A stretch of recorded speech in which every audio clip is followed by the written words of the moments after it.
ಓಂ ನಮಃ ಶಿವಾಯ. ವೀಕ್ಷಕರೇ, ಜ್ಯೋತಿಷ್ಯ ಜೈ ಹೋ ಯೂಟ್ಯೂಬ್ ಚಾನಲ್ಗೆ ಸ್ವಾಗತ. ಸಾಕಷ್ಟು ಜನ ಕರೆ ಮಾಡಿದ್ರು ವೀಕ್ಷಕರೇ. ಕೆಲವರಿಗಂತೂ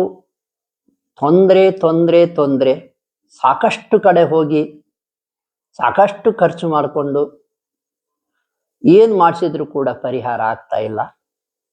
ಅವಾಗ ಏನು ಮಾಡಬೇಕು ನೋಡಿ. ನೀವು ಯಾವ ಶಾಸ್ತ್ರಿ ಹತ್ರನೂ ಹೋಗೋ ಅವಶ್ಯಕತೆ ಇಲ್ಲ, ನಾನೇ ಹೇಳ್ಕೊಡ್ತೇನೆ. ಏನಪ್ಪ ಅಂದ್ರೆ, ಒಂದು ದೈವ ಅನುಗ್ರಹ ನೀವು ಪಡ್ಕೋಬೇಕು ಫಸ್ಟ್, ಎಲ್ಲಕ್ಕಿಂತ ಮುಂಚೆ. ಮುಖ್ಯವಾಗಿ ನಾನು ಹೇಳೋದು ಒಂದು ವಿಶೇಷ ವಿಷಯ ಏನಂದ್ರೆ, ಒಂದು ಮಂತ್ರ ಹಿಡ್ಕೊಳ್ಳಿ, ಒಂದು ದೈವದ ಪಾದ ಹಿಡ್ಕೊಳ್ಳಿ. ಒಂದು ದೇವರು, ಒಬ್ಬ ದೇವರು, ನಿಮಗೆ ಯಾವ ದೇವರು ಇಷ್ಟನೋ ಆ ದೇವರ ಪಾದ ಹಿಡ್ಕೊಳ್ಳಿ. ಶಿವನನ್ನು ಹಿಡ್ಕೊಂತೀರಾ, ಶಿವನ ಪಾದ ಹಿಡ್ಕೊಳ್ಳಿ. ವಿಷ್ಣು, ಕೃಷ್ಣ, ರಾಮ, ವಿಷ್ಣು ರೂಪಿಯಾದ ಯಾವುದೋ ದೇವರನ್ನು ಹಿಡ್ಕೊಂತೀರಾ, ಯಾವುದಾದ್ರೂ ದೇವರು, ಆ ಪಾದ ಹಿಡ್ಕೊಳ್ಳಿ. ಶ್ರೀರಾಮರ ಪಾದ ಹಿಡ್ಕೊಳ್ಳಿ, ಶ್ರೀಕೃಷ್ಣನ ಪಾದ ಹಿಡ್ಕೊಳ್ಳಿ, ಆದಿಶಕ್ತಿಯ ಪಾದ ಹಿಡ್ಕೊಂತೀರಾ, ಅದು ಓಕೆ. ಮಹಾಲಕ್ಷ್ಮಿ, ಮಹಾಗೌರಿ, ಮಹಾಸರಸ್ವತಿ, ಯಾವ ರೀತಿ ತಾಯಿಯ ಆಶೀರ್ವಾದ ಬೇಕೋ ಹಿಡ್ಕೊಳ್ಳಿ ಆ ತಾಯಿಯ ಪಾದವನ್ನ. ವಿಶೇಷವಾಗಿ ಈ ಮಾಟ ಮಂತ್ರ ಏನಾಗಿರುತ್ತೆ, ವಾಮಾಚಾರ ಪ್ರಯೋಗಗಳು, ಅವರು ಮಾಡಲೇಬೇಕು. ಏನಪ್ಪಾ ಅಂದ್ರೆ, ಆ ದೈವದ ಒಂದು ಆಶೀರ್ವಾದಕ್ಕಾಗಿ ಒಂದು ವಿಶಿಷ್ಟ ಮಂತ್ರವನ್ನ ಧ್ಯಾನ ಮಾಡ್ಲಿಕ್ಕೆ ಸ್ಟಾರ್ಟ್ ಮಾಡಿ. ಒಂದೇ ಮಂತ್ರ ತಗೊಳ್ಳಿ. ಶಿವನ ಪಾದ ಆದರೆ ಶಿವನ ಆಶೀರ್ವಾದ ಬೇಕಂದ್ರೆ ಶಿವ ಮಂತ್ರವನ್ನು ಜಪಿಸಿ. ಯಾವ ಶಾಸ್ತ್ರ ಹತ್ರ ಹೋಗೋ ಅವಶ್ಯಕತೆ ಇಲ್ಲ, ಶಿವನ ಮಂತ್ರ ಜಪ ಮಾಡಿ. ಏನಪ್ಪ ವಿಶಿಷ್ಟವಾಗಿ ಶಕ್ತಿ ಬರಬೇಕು, ಅತ್ಯಂತ ಶಕ್ತಿ ಅಂದ್ರೆ ಓಂ ಹ್ರೀಂ ಶ್ರೀಂ ನಮಃ ಶಿವಾಯ. ಸಾಕಷ್ಟು ವಿಡಿಯೋಗಳಲ್ಲಿ ಬಿಟ್ಟಿದ್ದೇನೆ. ನಾನು ಹೇಳೋ ಹೊರಟಿರೋದಿಷ್ಟೇ, ಏಕದೇವೋಪಾಸನೆ, ಒಬ್ಬ ದೈವದ ಆಶೀರ್ವಾದ ತಗೊಳ್ಳಿ, ಆತನ ಪಾದವನ್ನು ನಂಬ್ಕೊಂಬಿಡಿ. ಅನ್ಯತಾ ಶರಣಂ ನಾಸ್ತಿ. ಭಗವಂತ ಈ ತೊಂದರೆಯನ್ನು ಪರಿಹಾರ ಮಾಡೋ ತನಕ ನಾನು ನಿನ್ನ ಪಾದ ಬಿಡೋದಿಲ್ಲ. ಈ ರೀತಿ ಒಂದು ದೃಢ ನಂಬಿಕೆಯಿಂದ ನೋಡಿ, ಕಲ್ಲನ್ನೂ ಕೂಡ ಶಿವ ಅಂತ ತಿಳ್ಕೊಂಡು ಪೂಜೆ ಮಾಡ್ಬೋದು.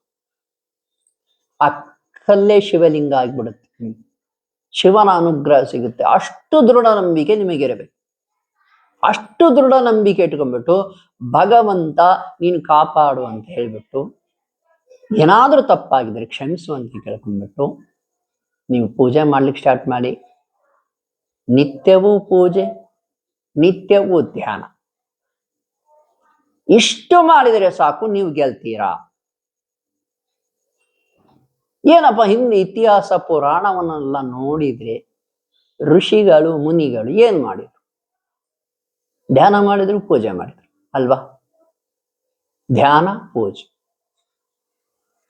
ಧ್ಯಾನ ಧ್ಯಾನ ಧ್ಯಾನ ವರ್ಷಗಟ್ಲೆ ಮಾಡಿದ್ರು. ನಾನು ನಿಮಗೆ ಹೇಳೋದಿಷ್ಟೇ, ಧ್ಯಾನ ಮಾಡ್ತೀರಿ ಅನ್ನೋದಾದ್ರೆ ಏನ್ ತಿಂಗಳು, 2 ತಿಂಗಳು, 3 ತಿಂಗಳು ಮಾಡಿದ್ರೆ ಆಗಲ್ಲ. ವರ್ಷಗಟ್ಲೆ ಮಾಡಿ, ಶಕ್ತಿ ಬಂದೇ ತಿರುತ್ತದೆ. ನಾನೇ ಸುಮಾರು 20 ವರ್ಷಗಳಿಂದ ಧ್ಯಾನ ಮಾಡ್ತಿದ್ದೇನೆ. ಯೋಚನೆ ಮಾಡಿ.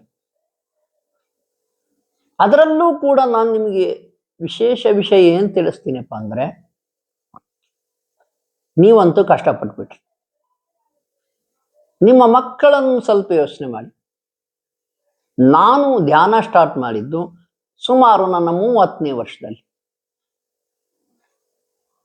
25ರಿಂದ 30ನೇ ವರ್ಷದಲ್ಲಿ ನಾನು ಧ್ಯಾನ ಸ್ಟಾರ್ಟ್ ಮಾಡಿದೆ. ಗುರುಗಳು ಹೇಳ್ಕೊಟ್ರು, ಮಾಡಿದೆ. ಆದ್ರೆ ನಿಮ್ಮ ಮಕ್ಕಳಿಗೆ ಬೇಗ ಕಲಿಸ್ಬಿಡಿ. ಸುಮಾರು ಒಂದು 15 ವರ್ಷ ಇದ್ದಾಗೆ, 10-15 ವರ್ಷದಿಂದ ಇದ್ದಾಗಲೇ ನೀವು ಕಲಿಸ್ಬಿಟ್ರೆ ಧ್ಯಾನವನ್ನ. ಉದಾಹರಣೆ 10 ವರ್ಷದ ಇದ್ದ ಮಗುಗೆ ಹೇಳ್ಕೊಟ್ಬಿಟ್ರಿ ಅಂತ ತಿಳ್ಕೊಳ್ಳಿ. ಅವನು ಒಳ್ಳೆ ಟೈಮ್ ಅಂದ್ರೆ ಸುಮಾರು ತಾನು 20ನೇ ವರ್ಷಕ್ಕೆ ಬರತ್ಲೆ ಅವನಿಗೆ ವಿಶೇಷ ಒಂದು ಧ್ಯಾನದ ಶಕ್ತಿ ಕ್ರಿಯೇಟ್ ಆಗಿರುತ್ತೆ ಅವನ ಬದುಕಿನಲ್ಲಿ ಮತ್ತು ಅವನ ದೇಹದಲ್ಲೂ ಕೂಡ, ಅವನ ವ್ಯಕ್ತಿತ್ವದಲ್ಲೂ ಕೂಡ. ಅಂದ್ರೆ 10ನೇ ವರ್ಷಕ್ಕೆ ಹೇಳ್ಕೊಟ್ಟಿದ್ರಿ, ಡಿಗ್ರಿ ಲೆವೆಲ್ಗೆ ಅವನು ಬರತ್ಲೆ ಒಂದು ಲೆವೆಲ್ ಶಕ್ತಿ ಇರುತ್ತೆ, ಅವನಲ್ಲಿ ಭಗವಂತನ ಅನುಗ್ರಹ ಇರುತ್ತೆ. ಇಷ್ಟು ನಂಬಿಕೆಯಿಂದ ಧ್ಯಾನ ಮಾಡ್ಲಿಕ್ಕೆ ಹೇಳ್ಕೊಡ್ಬೇಕು ನೀವು. ಅವನು ಕೂಡ ಅಷ್ಟು ನಂಬಿಕೆಯಿಂದ ಧ್ಯಾನ ಮಾಡಬೇಕು. ಆಗ ಬದುಕಿನಲ್ಲಿ ಅವನಿಗೆ ಬರಬಹುದಾದ ಎಷ್ಟೋ ತೊಂದರೆಗಳನ್ನ ತಪ್ಪಿಸಿ ಬಿಡಬಹುದು. ಅದರಲ್ಲೂ ಕೂಡ ವಿಶೇಷವಾಗಿ ಅವನ ಜಾತಕವನ್ನು ತೋರಿಸಿ ಶಾಸ್ತ್ರಿಗಳಿಗೆ ಏನ್ ದೋಷ ಇದೆ ಕಂಡಿಡ್ಬಿಟ್ಟು, ಆ ದೋಷ ನಿವಾರಣಕ್ಕೆ ಏನ್ ಮಂತ್ರ ಇರುತ್ತೆ ಅವ್ರ ಕೂಟ ಕೇಳಿಸ್ಕೊಂಡ್ಬಿಟ್ಟು ನೀವು ಆ ಮಗುವಿಗೆ ಉಪದೇಶ ಮಾಡಿಸ್ಬಿಟ್ಟು ಆ ಶಾಸ್ತ್ರಿಗಳ ಮುಖೇನ ಧ್ಯಾನ ಮಾಡಿಸ್ಬಿಟ್ರೆ ನೋಡಿ, ಎಷ್ಟೋ ತೊಂದರೆಗಳಿಂದ ಎಷ್ಟೋ ಕಷ್ಟಗಳಿಂದ ಆ ಮಗುವನ್ನು ನೀವು ಕಾಪಾಡಬಹುದು. ಈಗ 10 ಅಥವಾ 15ನೇ ವರ್ಷಕ್ಕೆ ಅವನು ಧ್ಯಾನ ಮಾಡ್ಲಿಕ್ಕೆ ಸ್ಟಾರ್ಟ್ ಮಾಡಿದ್ದಾನೆ, ಅವನು 20 ಅಥವಾ 25ನೇ ವರ್ಷಕ್ಕೆ ನೋಡಿ ಅವನ ಶಕ್ತಿ ಹೆಚ್ಚಿಗೆ ಆಗಿರುತ್ತಾ ಇಲ್ವಾ ಯೋಚನೆ ಮಾಡಿ. ಮುಂದೆ ಅವನಿಗೆ ಬದುಕಿನಲ್ಲಿ ಬರ್ತಕ್ಕಂಥ ಎಷ್ಟೋ ಕಷ್ಟಗಳ ನಿವಾರಣೆ ಮಾಡ್ಬೋದು. ಅಷ್ಟೇ ಅಲ್ಲ, ಅವನ ಬದುಕನ್ನ ಸಕ್ಸಸ್ ಕಡೆಗೆ ತಗೊಂಡು ಹೋಗ್ಬಿಡ್ಬೋದು. ಸಾಕಷ್ಟು ಜನ ಧ್ಯಾನ ಮಾಡಿ ಶಕ್ತಿ ಪಡ್ಕೊಂಡಿದ್ದಾರೆ. ಬುದ್ಧ ಕೂಡ ಧ್ಯಾನ ಮಾಡಿನೇ ಅಲ್ವಾ ಜ್ಞಾನ ಪಡ್ಕೊಂಡಿದ್ದು. ಯೋಚನೆ ಮಾಡಿ, ತುಂಬಾ ಹಳೆಯ ವಿಷಯವೇನಲ್ಲ. ಈಗಲೂ ಕೂಡ ಧ್ಯಾನವನ್ನು ಮಾಡಿ ಸಾಕಷ್ಟು ಶಕ್ತಿಯನ್ನು ಪಡ್ಕೊಂಡವ್ರು ಬಹಳ ಜನ ಇದ್ದಾರೆ. ನೀವು ಕೂಡ ಧ್ಯಾನ ಮುಖೇನ ಶಕ್ತಿಯನ್ನು ಪಡ್ಕೊಳ್ಳಿ.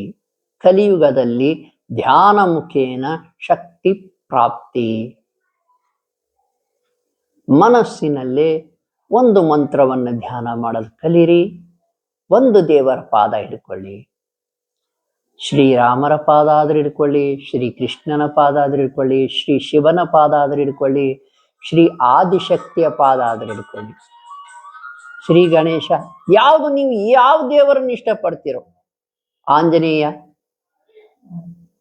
ನೋಡಿ, ಆ ದೇವರ ಪಾದ ಹಿಡ್ಕೊಂಡು ಒಂದು ಮಂತ್ರವನ್ನ ನಿರಂತರವಾಗಿ ಧ್ಯಾನ ಮಾಡಿ ನಿಮಗೆ ಶಕ್ತಿ ಬಂದೇ ತಿರುತ್ತೆ. ನಿಮಗೂ ಬರುತ್ತೆ, ನಿಮ್ಮ ಬದುಕಿಗೂ ಬರುತ್ತೆ, ನಿಮ್ಮ ತೊಂದರೆ ನಿವಾರಣೆ ಆಗುತ್ತೆ, ನಿಮಗೆ ಯಶಸ್ಸು ಕಟ್ಟಿಟ್ಟ ಬುತ್ತಿ ಸಕ್ಸಸ್ ಕಡೆಗೆ ನೀವು ಸಾಕ್ತೀರಾ. ನಾನು ಈ ವಿಡಿಯೋದಲ್ಲಿ ಹೇಳೋಕೆ ಹೊರಟಿರೋ ಒಂದು ಅಂಶ ಏನಂದ್ರೆ, ಒಂದು ದೇವರ ಧ್ಯಾನ, ಅದೇ ದೇವರ ಪೂಜೆ, ಇಷ್ಟು ಸಾಕು. ದೃಢ ನಂಬಿಕೆಯಿಂದ ಮಾಡಿ, ನಿರಂತರವಾಗಿ ಮಾಡಿ. ಮತ್ತೆ ಯಾವಾಗಲಾದ್ರೂ ಗುರುಗಳೇ ಬಂದು ಎಲ್ಲೋ ಊರಿಗೆ ಹೋಗಿರ್ತೀವಿ ಮಾಡೋಕ್ಕಾಗಲಿಲ್ಲ, ಏನ್ ತೊಂದ್ರೆ ಇಲ್ಲ. 1-2-3 ದಿನ ಗ್ಯಾಪ್ ಆದ್ರೆ ಅಥವಾ 1 ವಾರ ಗ್ಯಾಪ್ ಆದ್ರೆ 15 ದಿನ ಗ್ಯಾಪ್ ಆದ್ರೆ ಏನು ತೊಂದರೆ ಇಲ್ಲ. ಶಕ್ತಿ ಏನು ಕಡಿಮೆ ಆಗಲ್ಲ. ನೀವು ಇಷ್ಟು ಮಾಡಿ ನಿಮ್ಮ ಸಾಕಷ್ಟು ತೊಂದರೆಗಳಿಂದ ನಿಮ್ಮನ್ನು ನೀವು ಕಾಪಾಡಿಕೊಳ್ಳಬಹುದು. ಭಗವಂತನ ಆಶೀರ್ವಾದ ನಿಮಗೆಲ್ಲರಿಗೂ ಪ್ರಾಪ್ತಿಯಾಗಲಿ. ವೀಕ್ಷಕರೇ, ನಿಮಗೆ ಯಾರಿಗಾದ್ರೂ ಏನಾದ್ರೂ ತೊಂದರೆ ಇದ್ರೆ, ವಾಮಾಚಾರ, ಮಾಟ ಮಂತ್ರ, ಆತ್ಮಗಳ ಪ್ರಯೋಗ ಏನೇ ಇದ್ರೂ ಕೂಡ ನಮಗೆ ಕರೆ ಮಾಡಬಹುದು. ಅದರಿಂದ ಹೊರಗೆ ಬರ್ಬೋದು. ಹೇಗೆ ಅಂತ ತಿಳಿಸ್ತೇವೆ. ಜಾತಕವನ್ನು ನೋಡಬೇಕು, ಕುಂಡ್ಲಿಯಲ್ಲಿ ಏನಿದೆ ಅಂತ ತಿಳ್ಕೊಬೇಕಂದ್ರೆ ಆಗ್ಲೂ ಕೂಡ ಕರೆ ಮಾಡಬಹುದು. ಶುಭವಾಗಲಿ.